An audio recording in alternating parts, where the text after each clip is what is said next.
training partners. Here come your training partners. So smart, so strong, so funny. Let's go with your training partners.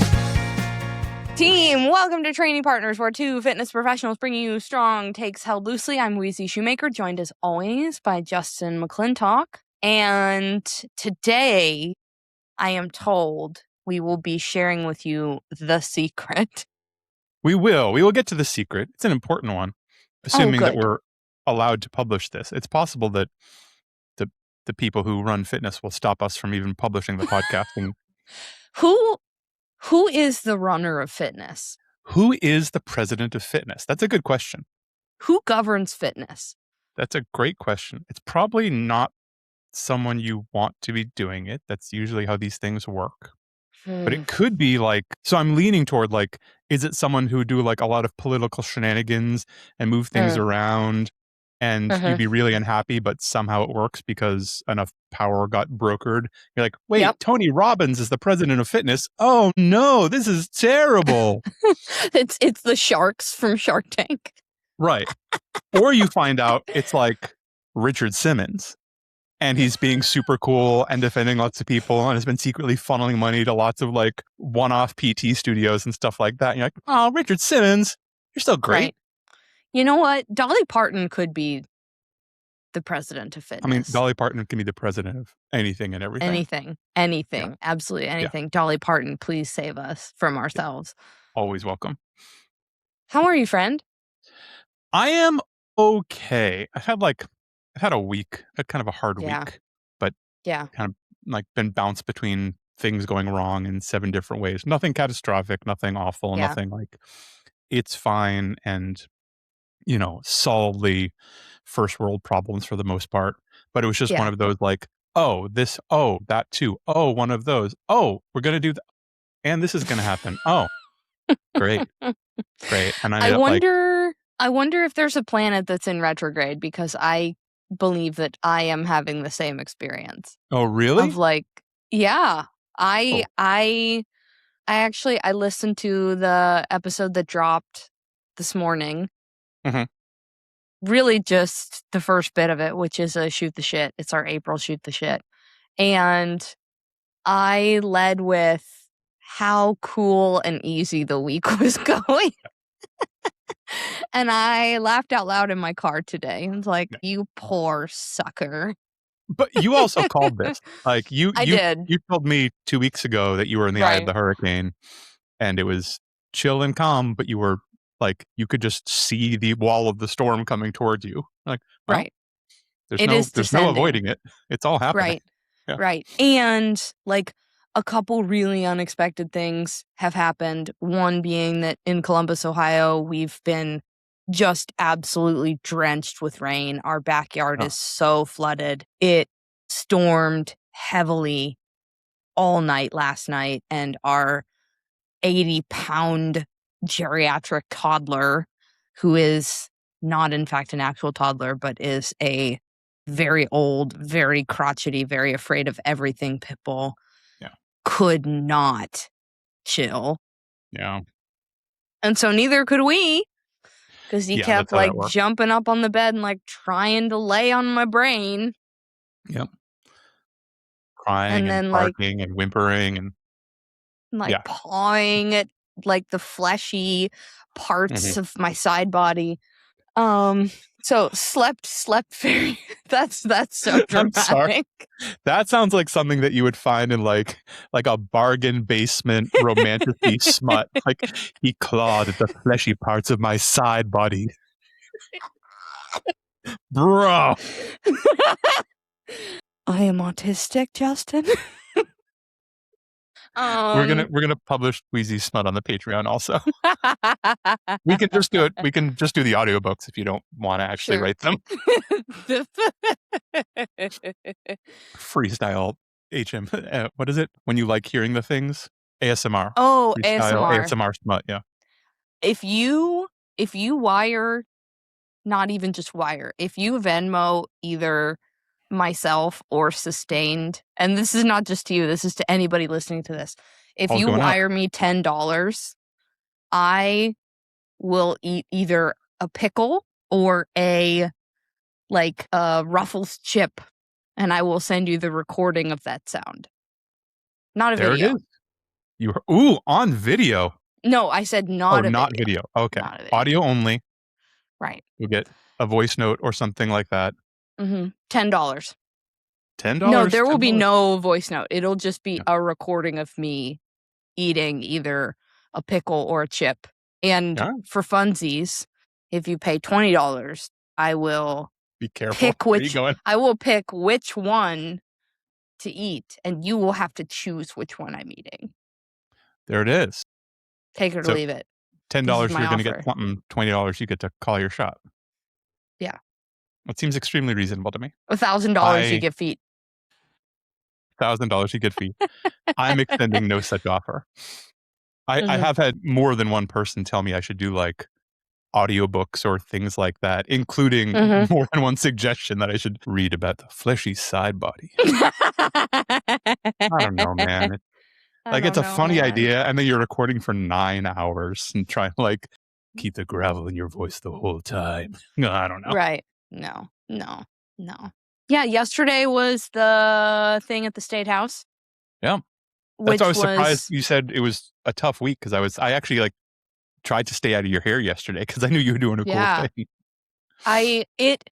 Here's the thing. Almost nothing that has happened over the past 7 days has been bad, and there has just been a lot. And I'm tired, right? Yeah. And I don't generally spend that much consecutive time with any one group of people. I mean, we were together for almost 6 hours, and it was a very interactive, we're not sitting there being presented to, it was a panel discussion with House representatives, and it was truly, I mean, incredible. They listened more than they talked, and they had excellent questions, and there were a number of reps and staffers in the room taking notes and nodding their head, and incredible. Really, really, really great. The question that was led by the person who is the House Minority Leader in Ohio, which is the Democrats here, we're in a super minority, was we want you to be kind of critical about what you love and what you hate that you've seen in media about, specifically from people in the Democratic Party. Oh, yeah. There's so much. Right. I have some things to say, right? Yeah. And so it was a relatively intimate group. There were probably about 20 creators that they'd invited. And what was really, really interesting to me, especially as the day went on, was to observe the people who were influencers versus the people who had organically come by a platform, right? Right. Yeah. And certainly in no way do I believe that I'm I have 2,000 followers, maybe cumulatively on all platforms, right? But my engagement's through the roof, right?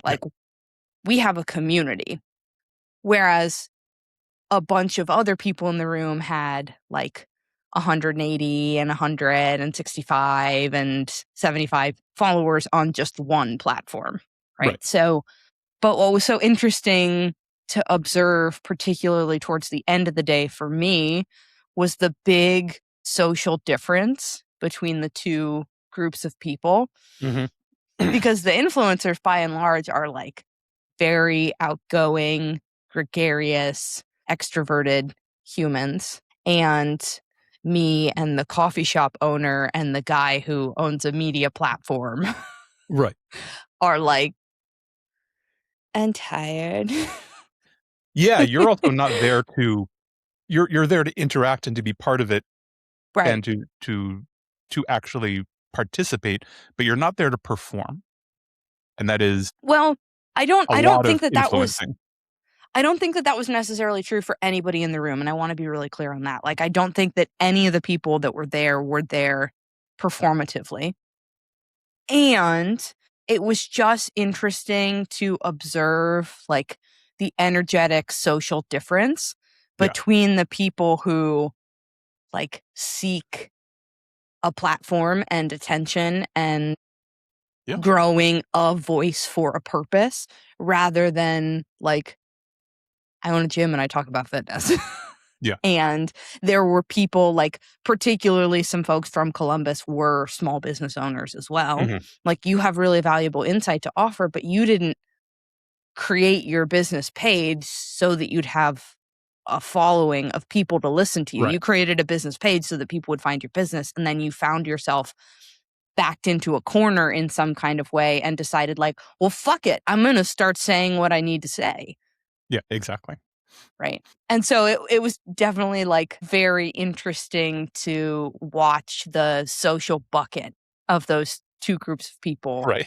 Like one of them who was like, I'm thriving. I could do this forever. And the other is like, can I lay down right here and take a snooze? Right. But it was lovely. I hope it is the first of many. It was very helpful for me as a participant to be a part of.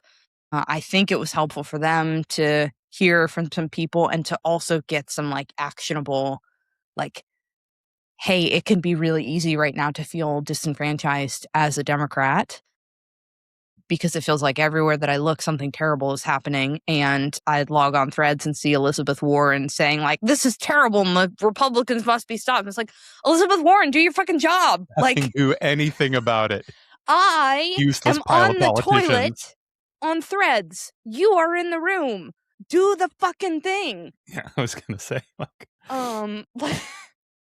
which is it's something that I said directly in that room was like, I understand now that you've explained it to us why there are some very legitimate reasons, particularly for you as a super minority, why you cannot talk about the things that you're up to, because a lot of it is related to mitigating harm for the stuff that is passing.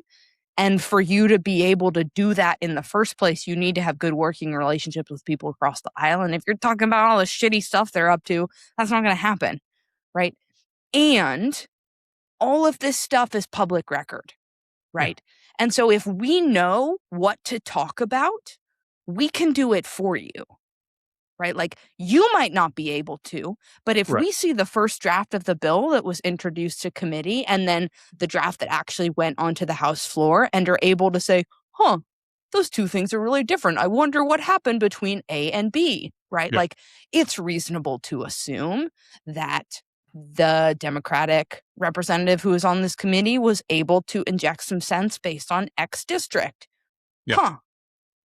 You might not be able to do that, but we can. So leverage this room. Yeah, I think that's a good point. I also think almost all Democrats are useless cowards who want to stay in power, and their job has become being a politician. And everyone should have term limits, and there should be age limits, and most of it should be set on fire. Sure. The thing that I really enjoyed, because this was at the state level, not at the Fed level, was every single person that we met, which everybody was in the House. We didn't interact with any senators. I would say that the oldest person was like maybe 50 years old, and almost all of them were in their 30s. Really? And almost all of them were diverse in some way, right? There was only one man. That's interesting. It was interesting. And so that made me very excited to see, like, okay, well, if this is what's happening at the local level, like, then it gives me some hope for what's possible more broadly. Yeah, that's fair. I think that's reasonable. So, but all that to say, like, it was a very big event. It completely drained my social capital. I was supposed to have one afternoon session. I canceled her with like 45 minutes of notice, which I don't ever do. But I was like, I'm toasted. I'm done. And I went home and I laid face down on the couch and I slept for 3 hours. Yeah, that's very different energies. So yeah, like not hyped up and like ready to go canvassing, like ready to be in the fetal position. You didn't want to go to the after party? I did not. No. But yeah. So like all that to say, like everything that's happening is really good, right? Like Sustained is continuing to grow. We have a lot of traction. I'm excited about the upcoming travel that I had. Things are getting firmed up for the CrossFit Games, which is very exciting. Like all good stuff is happening. And I am no longer in the eye of the hurricane. Yeah. Yep. I am like being plummeted by walls of wind and liquid and like, oh my God, when will this end? Well, you also have you do have an end date on it also, which is helpful. Right. Like, when the big bumps are coming, and life is still lifing, but you do know you're going to come back from the games and sleep for 48 hours and then normal life will resume. Right. And then at that point too, my intention is to have the coach that we have brought on board, ready to jump in and be seeing her own clients at that point. And so then that gives me an avenue to grow without necessarily needing to take on more work myself. Yeah. Yes. We have several benchmark points. I have the Nashville trip in a couple of weeks, and we have the boys' combined birthday party a couple of weeks after that. And then basically 2 weeks after that, fly to Peru, then go to the games, then come back. So it's going to be like a real sprinty next 7 weeks. But heck of a summer. That's right. But then we'll get to go to Saugatuck at the end of the summer and stay in the greenhouse. I'm assuming that's good?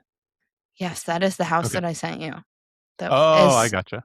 Yes. Yep. We booked a little family long weekend the last weekend of summer for all of them because Jack's school is closed the last 3 days of Walt's summer. Okay. And so we were like, and summer camp is over by that point. We were like, well, they're both going to be home. So we can either pay a sitter a lot of money or you, Ted, can take the time off and wrangle the boys, or we could go somewhere. Yeah, let's do that. The options. Yeah. That's obvious. That sounds better. It sounds way better. Yeah. So, yeah. But that's not what we're here to talk about today. We're here to talk about the secret. We are going to talk about the secret, and this isn't like a bait and switch. It's the secret to succeeding in fitness, and it's not consistency. Consistency is really, really, really important. It won't work without consistency. It's fair to say consistency is the foundation. I don't think that's a secret. I think people know that consistency is really important because sticking with fill in the blank is kind of the hardest part for most people. I did it, but I fell off. I did it, but I stopped doing it. It didn't fit my schedule. It was too hard. I don't know how people do it. I can't wake up early. I can't stay late. I can't go after work. All of these are potentially valid. Consistency is really hard. I think people know that consistency is super important. A thing that I think gets overlooked a lot is effort. Oh. I almost called this intensity, but I don't mean intensity. I mean effort. Sure. And effort is how you get the most, how you squeeze the most juice out of every program, every month, every week, every session, every rep of every movement. If approached with sincere effort, will literally be better and more productive and get you further. Right. This reminds me of a side-by-side that comes across social media every now and again, that it's like somebody who rehabs in an athletic forward PT environment, like teenage athletes. Sure. And it showed a side-by-side of two young women completing exactly the same program, but the one is very clearly like, I am focused on every rep and I am trying to squeeze the most out of every single positioning piece and like my vertical and where my big toe is, right? Yeah. And the other one's just kind of fucking going through the motions. And the point is like, yeah, on paper, the plan's the same, but this person is going to say this plan didn't work for me. Exactly. It's the same plan. This is the kind of crux of my argument of why this is the secret, in that exactly what you said. You can make the program that didn't work, you can make it work if approached with real effort. And I think used the word intention. I think that's really important. And that's a big part of it, of being really intentional about how these things are done. And this, I truly believe this is the difference between the reps and the sessions and the programs that really work and that are amazing and that, oh my goodness, this is the best thing I ever found. Yeah. And the ones that are fine. Right. Like most programs are fine. Most are fine. It's okay for what it is, for who it's aimed at, for most of them are fine. You can take fine programs and make them amazing. And I think a point that we should make is that this is extra important for non-gym rats.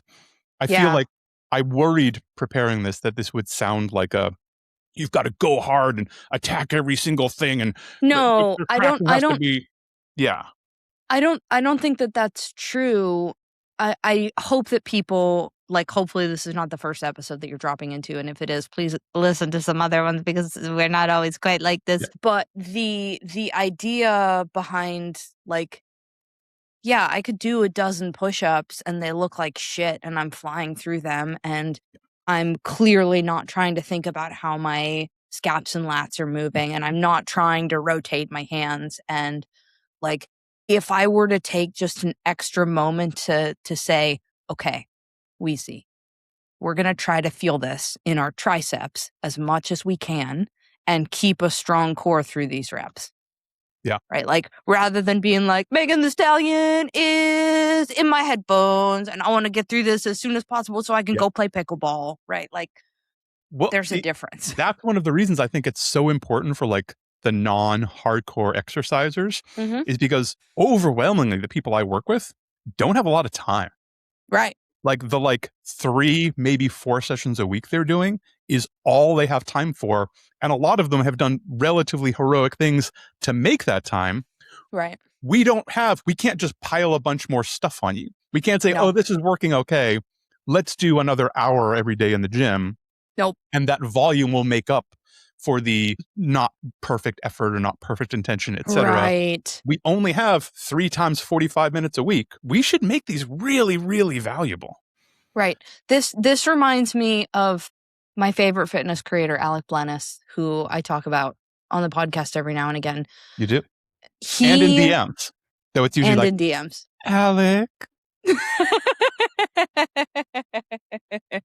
I think he's a short king. I don't know that for sure, but I think he's a short king. I don't know that for sure either. I think he's 5'4". Alec, if you're listening to this, chime in with your height and weight. And your bicep Weezy wants measurements. a full body photo. It's weird. Please? To scale? He talks a lot about how it can be really easy to get progress with a 10-hour-a-week program, right? You can almost program anything and it'll be effective. Whereas he's much more impressed by a 2-hour-a-week program that is super specific and intentional. He's like, I don't care how many hours a week you spend in the gym. I care about how much you are making the time that you are there matter. Yeah, exactly right. And it can be very high quality and very low quality. And I think we should talk about what this looks like. So what does using a lot of effort with your fitness, movements, exercise, etc. look like? Sure. It means making things relatively hard most of the time. Right. Anything that counts as quote unquote work, meaning you're not warming up. It's not a mobility drill. But most of the time we are moving against resistance with some kind of goal in mind, aiming for some kind of particular stimulation. That should be pretty hard. Right. It should be difficult and challenging. Adding on to that, something you mentioned, being super intentional with movements where you can. And understanding, and if you don't understand, ask. And if you don't have anyone to ask, you're listening to us. Ask us right now. Send us a thing I'm doing this, and my coach asked me to do this. What do you think? Because I can think of 3 different people doing Bulgarian split squats right now in programs I've written. They are all doing split squats that look different, and we're doing them for different reasons. Yeah. And if you just read Bulgarian split squat 3x8, I'm all right. No. Sick. You're doing a quad focused, and you're doing a glute focused, and you're actually doing HSR for some knee shit and quad lengthening. They're radically different exercises. Right. I think the goal of the stimulus is part of that. If you can understand why we're doing it, and it doesn't have to be, I'm okay with this as a coach. I'm always okay when people ask the why behind it. Sometimes people feel like they're bothering me or something like that, or that if you can't magic.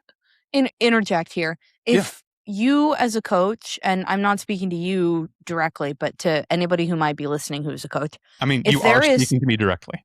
That's what's happening. I'm speaking to you directly right now, but I'm speaking hypothetically to our audience of the 3 people who are still listening to us at this point. I don't know our metrics. It's probably more than 3. It's more than 3. Listen here, the 3 of you. If you are a coach and you cannot articulate why something is in somebody's program, what the fuck is wrong with you? Cut it. You're wasting it out of there. It's slop.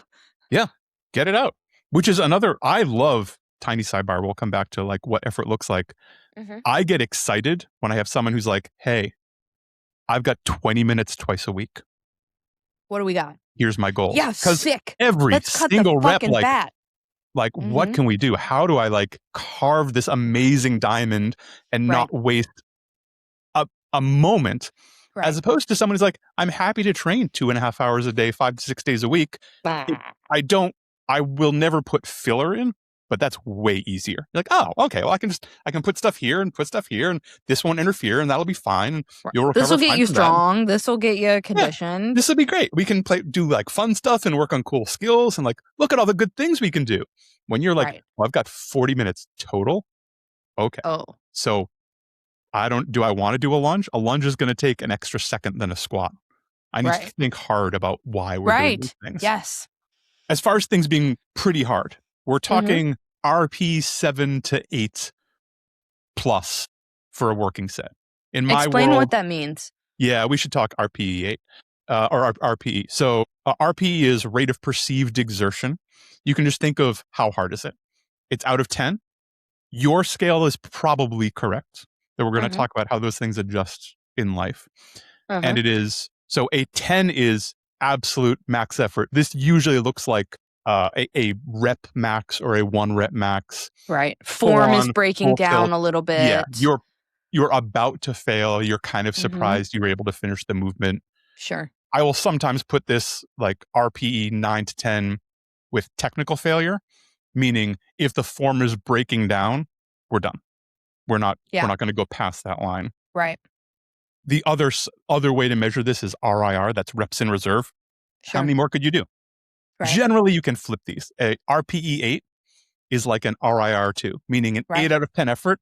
You probably have 1 or 2 more reps in the tank. If I was like, no, sorry, Weezy, I know I said this was going to be 5 reps. We got to do 7. You might be mad. It might be really hard, but you could probably get there. Right. Is that, I didn't want to go way off. Yeah.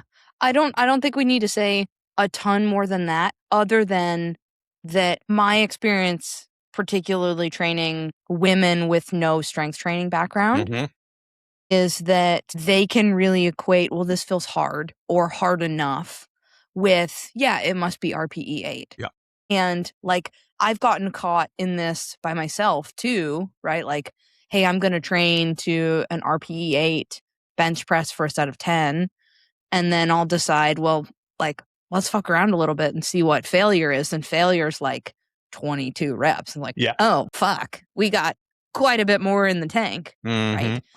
So I think my preference is to use reps in reserve rather than RPE, particularly for people who are newer. And I usually don't call it RIR. I say, how many more reps do you think you could do at that weight?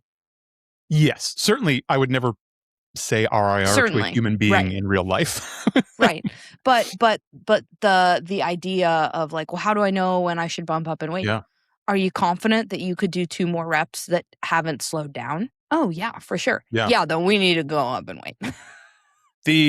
It's a really important point that your measurement of effort levels will change with experience. And what feels hard will change with experience. It will also change day to day, which is why you and I both like using the kind of auto-regulating RIR or RPE. Right. Rather than a percentage. Yeah. On a day when like you slept well and you ate well and everything's great and your relationships are cool and you're super fueled, you come in feeling like a lion, like RPE8 is going to be different than on a day when you had your social battery drained and had to sleep face down on your couch for a couple hours and be like, oh, I'm so sorry. We have to work out tonight. Like, right. And then I actually, after I woke up from my nap, I was like, when are we going to train this week? And Ted was like, not today. Not now.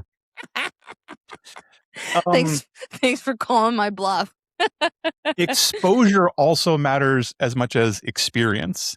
Meaning, if you've been training for 10 years, but you've been training yoga and Pilates for 10 years, I'm not bashing yoga and Pilates, but your experience of resistance training effort is basically a training age of 0 because you haven't done it before. Right. So 10 years of yoga versus 10 years of powerlifting, that's very different. I'll also program for it differently. I think we've talked on this program, maybe just, we may have only done this in person. I mean, like over DM or talking to each other. But we both are programming for some pretty high-end endurance athletes right now. Their RIR RP is messed up. You have to drag them back down because they like suffering so much that they will break themselves without realizing it because they haven't been, in these cases we're talking about, they haven't been exposed to a ton of strength training. Right. But they get a dopamine hit off of hurting for 4.5 hours in a row. So you're like, okay, so I need to take this down to like what you think is a 6 out of 10, because for a lot of people that would be an 8 or 9 out of 10. And if I let you go to a 9, you're going to break yourself for the next 5 days. Right. So it's kind of auto-regulating the auto-regulation. Yeah. Important to mention, nothing we're talking about, I'm not talking about having a lot of discipline. I'm not talking about motivation. I'm not talking about being perfect. I'm not talking about every rep being just picture perfect, amazing. No, this will not unlock constant linear progress for you. You will still have up days and down days. The longer you do this, most of your days are going to be like a 7 out of 10, and you should be pretty happy with that. Right. I think, if I can interject here, there is a myth that once I get in a good rhythm, I will feel like either okay or good all the time.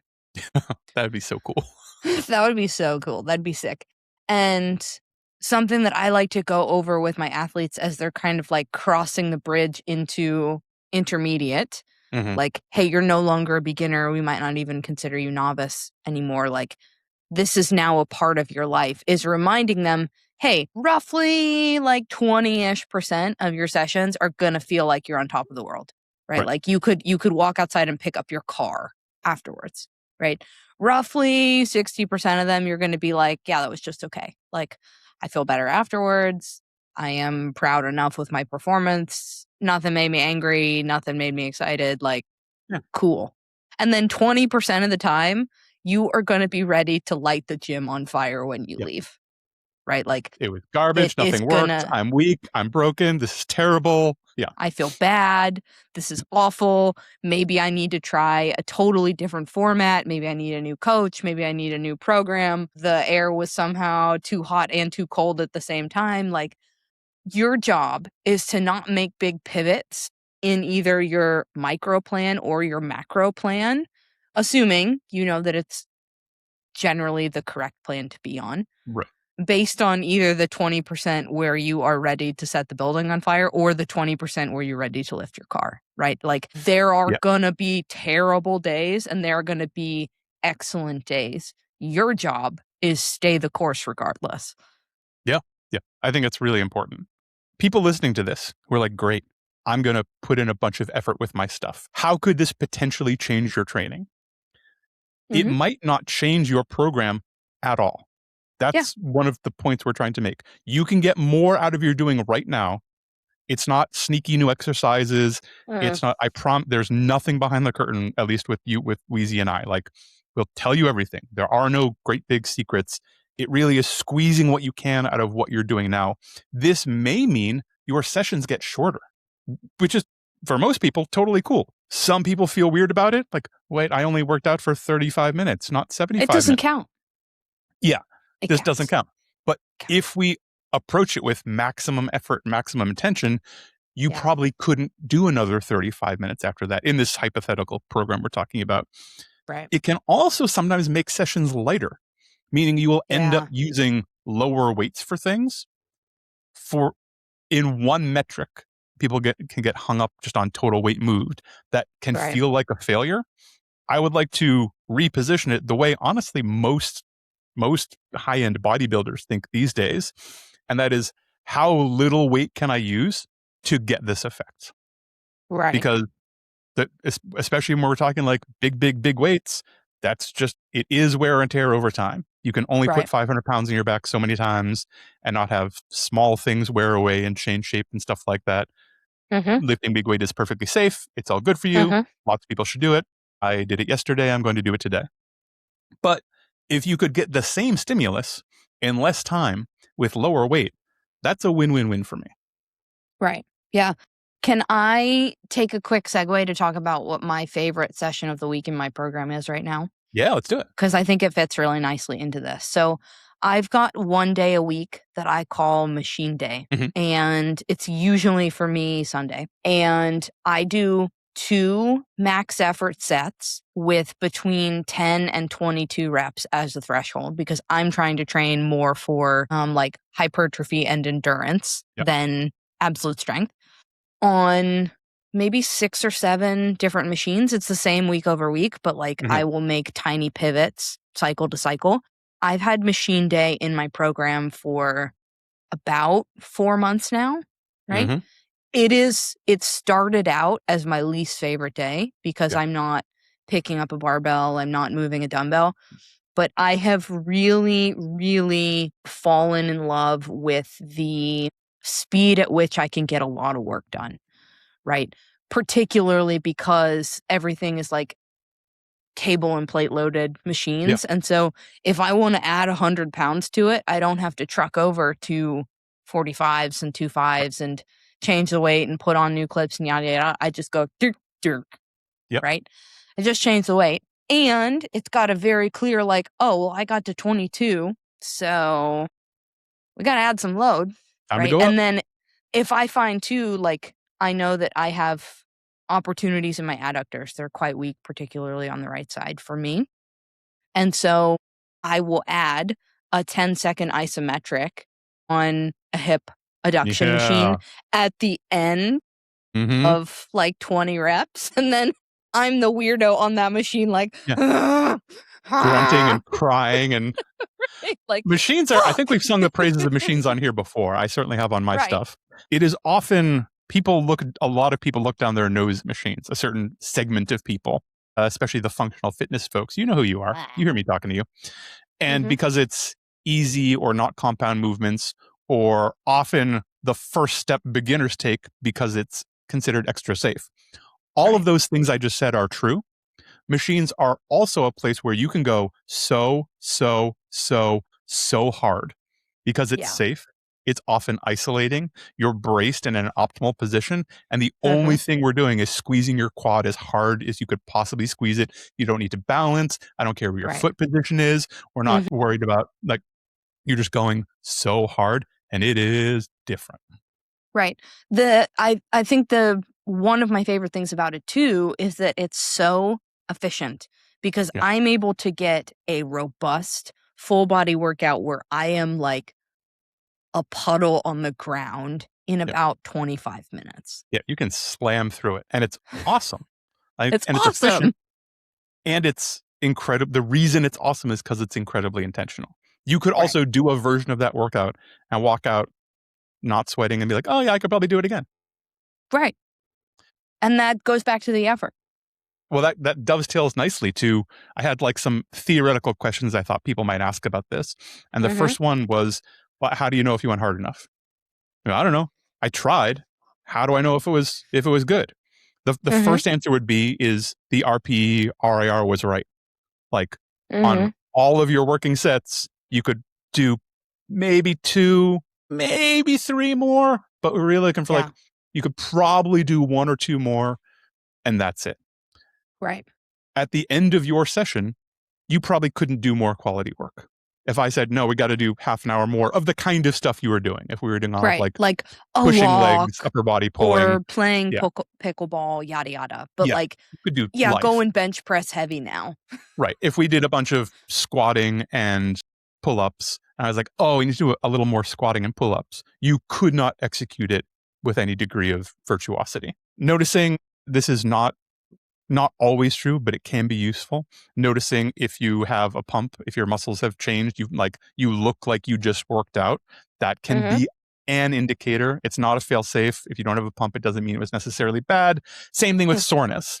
If you are sore the next day, it's not actually a great indicator, but it can be a thing for some people that they start to track, especially if it's an exercise you've been doing for a while. Like if you were, let's say, approaching your machine day with suboptimal effort, which I know you're not, but we're going to pretend, and you had the same machine day for 3 months, and then I swung in and I was like, hey, try it this way. We're going to go super hard. And the next day you were like, I've been doing this same sequence for 12 weeks and I'm destroyed today. What the hell happened? That's a pretty good indication that something happened. We did something different that hadn't been done before. Second question I thought would came up is, what if I'm in a rush? I don't have time to like sit around and think about all this stuff. It's really hard. I think that's better. You're probably going to save time approaching things this way. Being in a rush is actually good and a good motivator to like squeeze all of the value you can out of every movement. Yes. Don't get lost in being perfect. We are not talking about the most picture perfect form on every exercise and every contraction is and your pinky is slightly higher than your index finger. Like, yeah, come on. Be intentional. Try really hard. That'll be enough. I imagined I had all these conversations with like, he was kind of a whiny guy who was asking me these questions as I was prepping this episode. He's imaginary, to be clear. An imaginary whiny guy. Like, oh, okay, I don't understand. What if I'm in a rush? And the next one was like, what does it feel like? I still don't understand. Justin, I don't like, you keep saying effort and intention, and I don't know what you're talking about. The first one I would point to is a mind-muscle connection. Like, having an understanding of what muscles we're working and where we should ideally kind of be quote unquote feeling things is often really useful for most resistance work. Yes. Not like endurance work generally and some other things, but resistance work generally, if you're like, oh, we're doing it this way. And when we're doing heels elevated front squats, this should be pretty quad-centric. If you're feeling it a lot in your hamstrings, we might be doing something not ideal. So knowing what you're going for, again, understanding that stimulus, and then thinking about and trying to forge that mind-muscle connection, it can be really useful. The next thing is something you referenced earlier, and that's speed. And is sort of starting to understand the difference between when fast turns into medium, when medium turns into slow, when slow turns into grinding, and when grinding turns into failure. Lots of people, especially those like less experienced folks, start and they're moving fast. And the moment they start to slow down a little bit, they're like, oh my God, this is so pull hard. The plug. And they're not wrong. Their nervous system is throwing up all the flags saying, this is an emergency. We've never been here before. This is awful. They're right. And generally with someone like that, I would stop. Great. That's hard enough. But we're going to try and work in that area a lot because they're moving medium fast. They're not actually moving slow. There's lots more room to slow down so that the ceiling can be raised. This is one of the places where if you're in a situation where filming yourself is reasonable, respectful, legal, all of those things, being able to do that sometimes can give you really good feedback. My home gym people who can film themselves, the amount of times I get the feedback, I thought this was grindingly slow and I looked at it and it looks like I'm hopping up and down, so I added more weight and it was fine, is significant because it felt super hard, but it looked fast and easy. And they're able, these people are pretty experienced. They're able to make that leap of, I'm just a little tired or a little stressed, but like, that's beautiful and fast and awesome. I can afford to slow down more than that and still know I'll be fine and safe.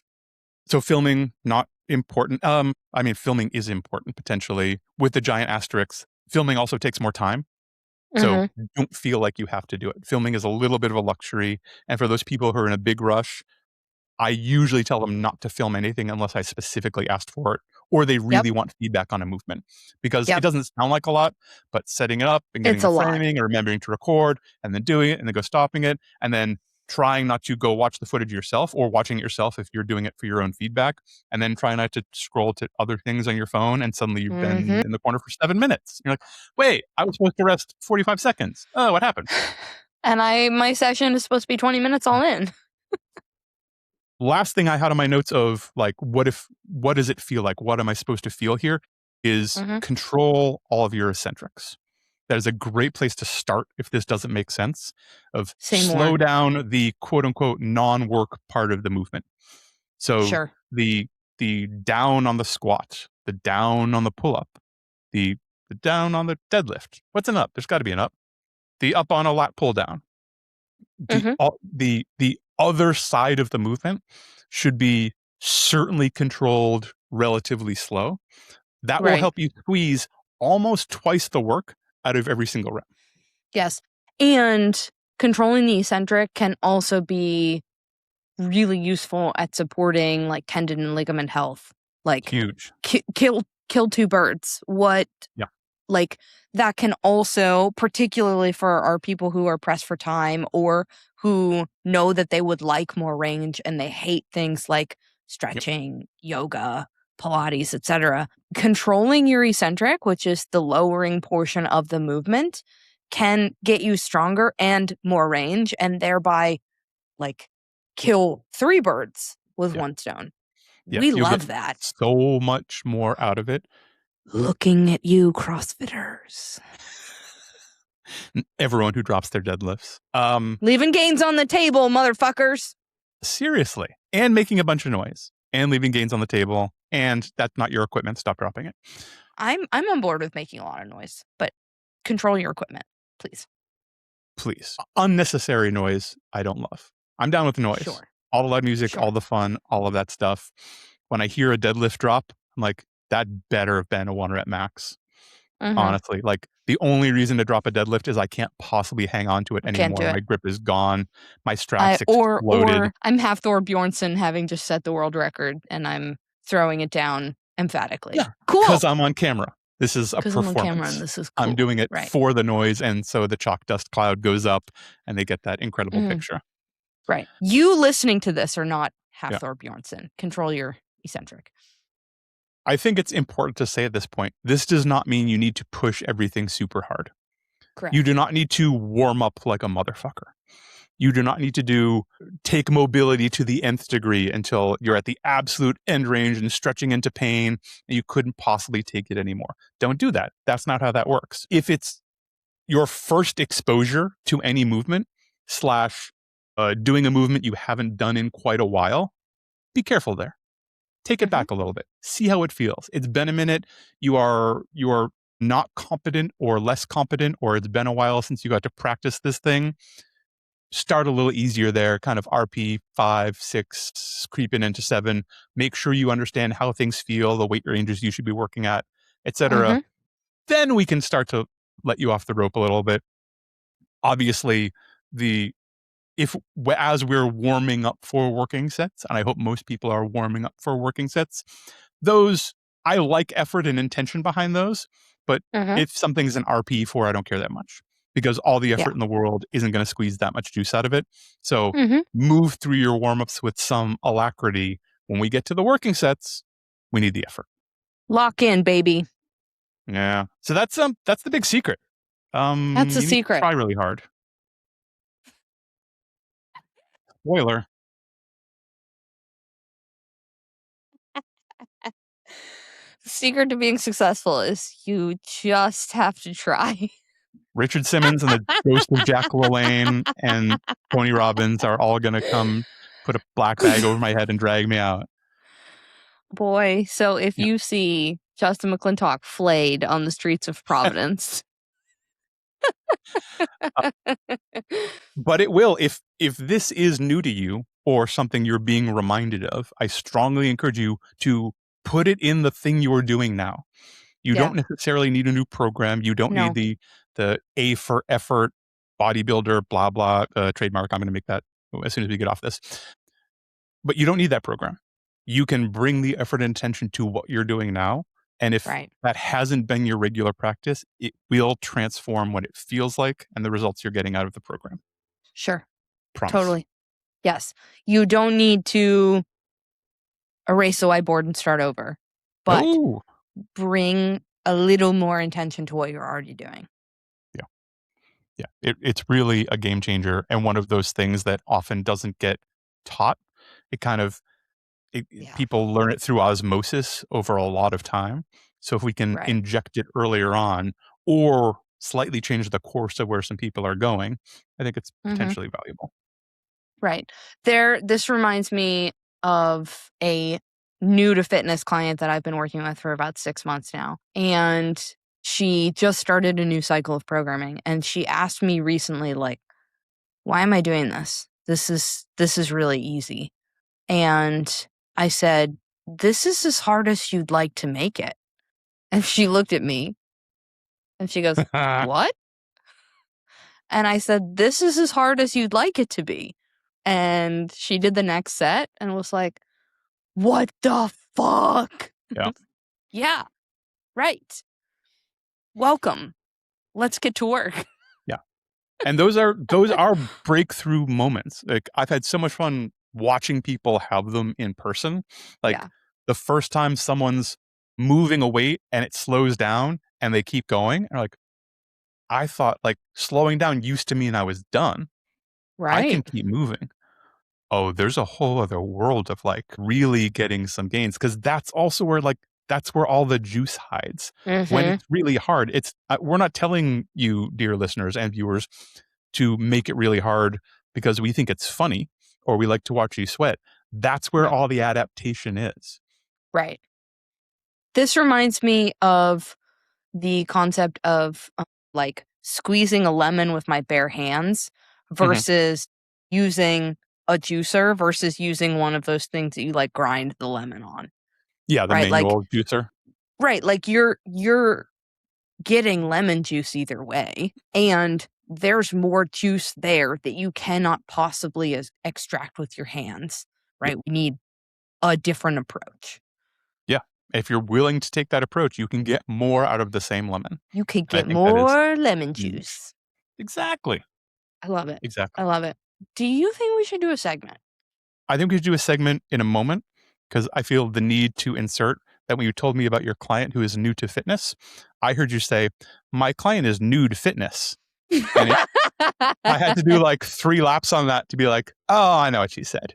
This isn't a naked fitness client. New to fitness. New to fitness. Although I do have an inquiry from someone who is a boudoir photographer. So. Oh, sure. Yeah.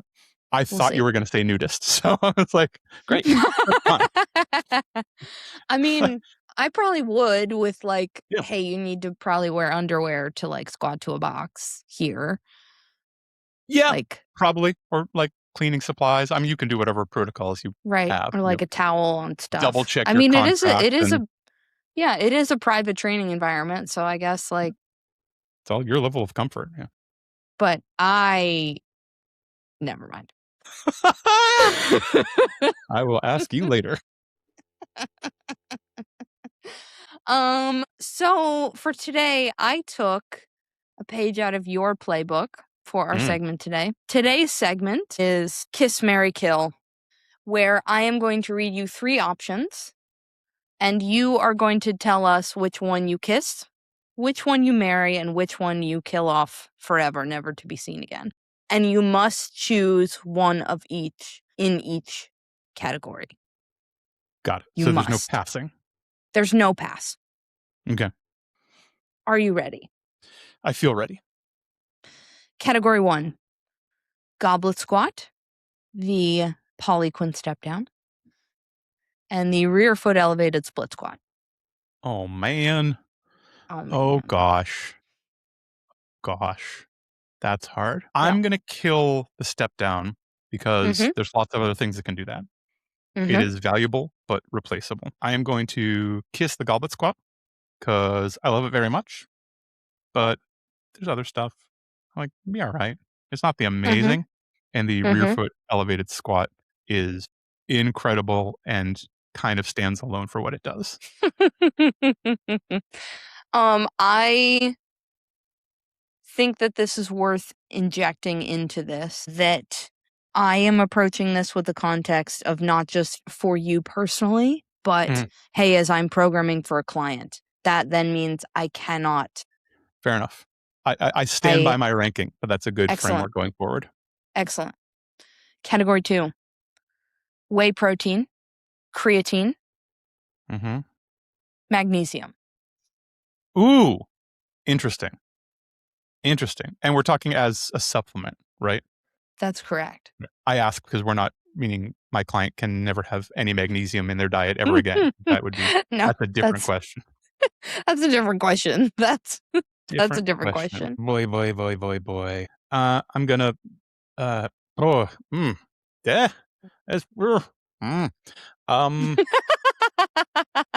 I think I'm going to marry creatine because nothing else does that. Most studied supplement on the planet. Pretty much everyone should be on it. It's amazing. Sure. It is. And then I'm a little bit stuck. I don't feel great about this one. I'm considering this like a hired hit. I'm just doing my job. I'm not happy about it, but I'm going to kill magnesium and kiss whey protein. I did think that is what you would do. I'll miss it. It's valuable. It's valuable. Sleeping with the fishes. Category 3, RDL, sumo deadlift, Jefferson curl. Ooh, interesting. Oh boy, man. I instantly know I'm going to marry the RDL. That's easy. I would do the same. I think, man. I know. I think I would kill the sumo deadlift, honestly. I bet that surprises some people. But as far as like, it's magic, it does amazing things, it's the perfect option for lots of people, it's the only way lots of people can do that particular movement, but it's not, is it really a deadlift? There's lots of other ways to do that kind of stuff and get that stimulus out of it, not necessarily like, I don't coach, top end pro powerlifters right now. Sure. And when the Jefferson curl is appropriate, there's not a lot else that does what it does. This is tough. And a lot of people, like, we certainly could accomplish some of the same things with like a GHD or even potentially like you could jerry rig or reverse hyper, but most people don't have that kind of stuff. Yeah. Category 4, pickleball, high rocks, Xenom. Boy. Okay. I am not going to kill pickleball just because it would make you sad. I may kill pickleball, but I'm just declaring that's not why I'm going to do it because that was my first instinct. Xenom's so new. Like their first competition is coming up. So it kind of doesn't exist yet. So you're saying it's a fetus and therefore it's killing is not death? Yeah, it wouldn't count as killing. So I guess it's not killable. It's tricky. Is it kissable? Can you kiss a fetus? High rocks is pretty great. I'm not interested in doing it, but lots of people love it. I don't really have a lot of criticisms. It's like a fun sport thing. Kind of the same with pickleball. I think pickleball is better because it has exploded with, no offense, this isn't mean, the geriatric population. As people I'm not offended. A new way that they can move that's actually approachable and is exciting and build community. I think that's a huge plus. So I think I actually have to marry pickleball. Yay! Better across the board. I don't want to listen to it. I do not want one in my neighborhood. It's too loud. Change the design of everything. But for people moving and doing stuff, I think it's pretty cool. And then, just because it hasn't proven anything and CrossFit's generally not to be trusted, I think we're going to kill Xenom and kiss High Rocks. I like it. Let me know if we need to hold releasing this episode until after you work at the games. I don't care. Yeah. Category 5. Barbell strict press, landmine press, barbell bench press. Oh, this is easy. I would kill the strict press.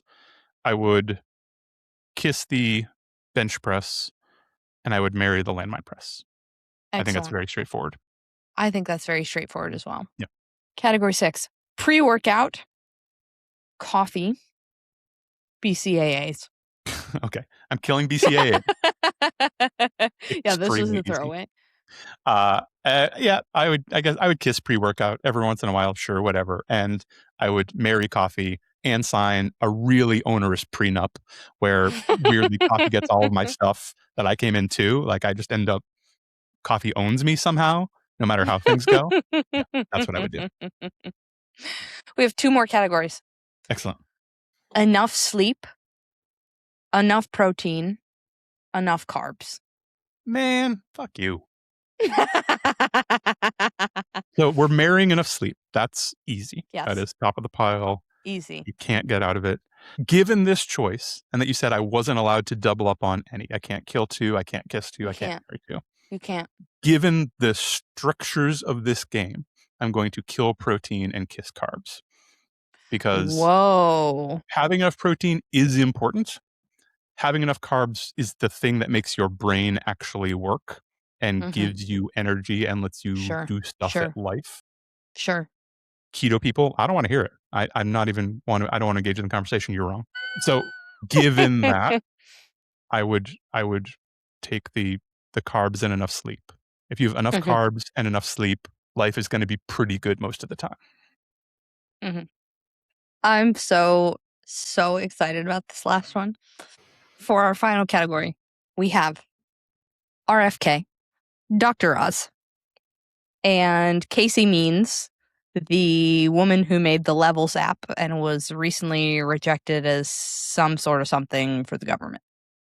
I thought you were going to say a different name, and I was going to be like, they are going to comey me and just pull me into court and ruin my life. Please don't make me say this on camera. I will. Everyone knows what we're talking about, and everyone knows what the answer would be. I don't even have to say it. I don't have to write some weird numbers on my wall. Yeah, that's hard. I mean, I think RFK is doing the most damage. I've had a grudge with Oz for a very long time, well before he was injecting himself into politics and stuff like that. Yep. And part of my problem as I'm working through this is that he actually is a smart guy and he actually is an extremely talented surgeon and he can do good things and he's still choosing to do this. RFK is a brainworm addled heroin addict who eats roadkill and his whole family says that he's long gone. Right. And so I certainly wish he didn't have any power and wasn't around. But I think I'm going to kill Oz because I think he's earned it the most. Sure. And then just in terms of now that we're keeping Means and RFK, I mean, I'm gonna marry into the legacy. I'm gonna marry RFK. I will change my name immediately. Immediately become Justin. I'll change my middle name too. I'm gonna change my middle name too, so I become JFK. I'm gonna be Justin Fitzgerald Kennedy, and I'm going to run with that and become an influencer. Why did the first thing that came to my mind? Why was it Justin fucking Kennedy? That's so much better. That's what I'm doing. And I'm going to spell it slightly funny so it gets by whoever does that in the government office. And then when people ask, F-U-C-H yeah, I-N-H-G. what does the S stand for? Exactly what you think it stands for. Fitzgerald? Nuh-uh. Nuh-uh. Wait, what was my ASMR voice? No, that's not what it stands for. I think you know what it stands for with your fleshy side parts. And it's not fire truck. Not fire truck. If you can believe it, I built that entire segment around that one choice. No, that's curious. I absolutely believe it. Yeah, the Justin McClintock path. Yes. Team, this has been Training Partners. I'm Weezy Shoemaker. That's Justin McClintock. Justin fucking Kennedy McClintock. There it is. Changing the business cards. Oh, this has been Training Partners. We'll see you next time. Later, gang. It's time for the Training Partners. Here come your training partners, so smart. your training partners. We're ready to laugh and learn with our new best friends so bright. It's time for the training partners. Here come your training partners, so smart, so strong, so funny. Let's go with your training partners. We're ready to shine.